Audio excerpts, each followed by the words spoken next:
C'est le fléau qui préoccupe le plus les policiers en ce moment, les refus d'obtempérer. Des conducteurs prêts à prendre tous les risques pour éviter un contrôle.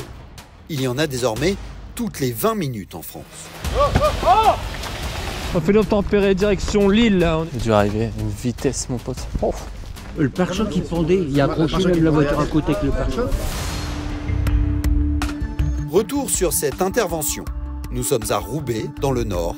Cette nuit-là, Louis, 28 ans, et ses collègues Quentin et Alex vont croiser la route d'un chauffard. Go. Ouais, c'est bon. Allez, c'est parti. Le trio assure les patrouilles de nuit.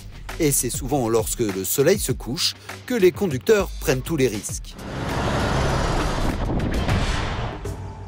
D'ailleurs, à peine le contrôle installé, un collègue de Louis tente d'arrêter cette voiture.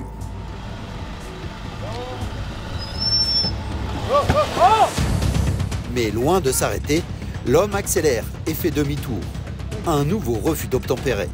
On fait l'obtempérer direction Lille là. On est boulevard de la Laine, direction Lille. Alors pourquoi ce conducteur a-t-il pris tous ces risques? Louis se lance à sa poursuite. Clio grise. Clio 2. À Roubaix, les policiers croisent régulièrement la route de ces chauffards. Et ils ont souvent le même profil.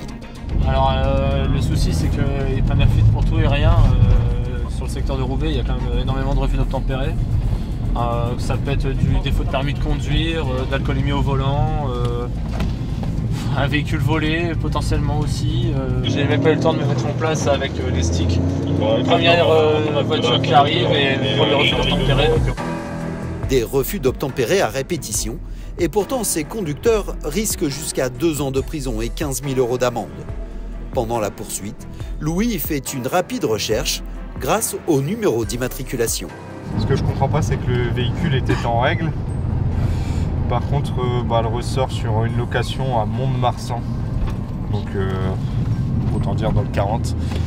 Donc, pourquoi il a fui? Certainement parce que peut-être que le conducteur n'avait pas le permis ou un autre motif. Mais le véhicule en lui-même, il était clean parce que j'ai même une assurance. Une location à plus de 900 km de là. Le mystère s'épaissit. Et après plusieurs minutes de recherche, les policiers doivent se rendre à l'évidence. Le chauffard a disparu. Mais Louis et ses collègues ne vont pas tarder à retrouver sa trace. Quelques minutes plus tard, un message tombe sur les ondes. Présence du véhicule qui nous a fait l'auteur du refus d'obtempérer. La voiture vient d'être localisée. Elle aurait fini sa course folle ici, dans cette zone pavillonnaire. Wow. J'ai dû arriver à une vitesse mon pote. Oh.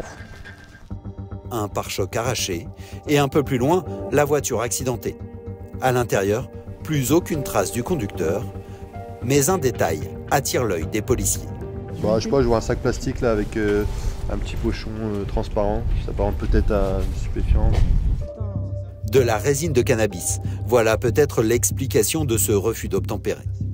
Et dans la résidence, le chauffard a aussi causé d'autres dégâts. Suite au refus d'obtempérer, il a pris la fuite et il est venu taper la voiture ici.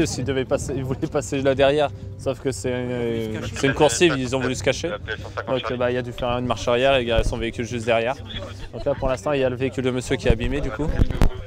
Et eux ils auraient pris la fuite pédestrement en direction des rues juste derrière. Un voisin a assisté à la scène. Des éléments qui pourront peut-être aider les policiers à retrouver la trace de ce dangereux conducteur. Moi, je les ai vus, hein. Le gars, il était avec une veste blanche. Ah, moi, j'ai vu la voiture reculer et repartir là-bas. Le pare-choc qui pendait, il y a accroché la voiture à côté avec le pare-choc. Et après, il est parti se mettre là-bas derrière. Il était en blanc. Alors, je le voyais bien de loin, en blanc.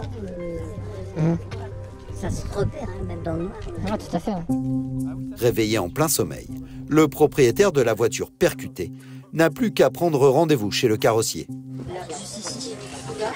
Ok. On les voit très clairement. Il y a un plastique pour la version de casser sur la voiture carrossée. Et ça touche un petit peu la voiture ici aussi. Mais bon, on va dire que j'ai eu un peu de chance avec un boule de terre. L'enquête est en cours pour retrouver la trace du chauffard. Heureusement, ce jour-là, ce refus d'obtempérer n'a fait aucune victime.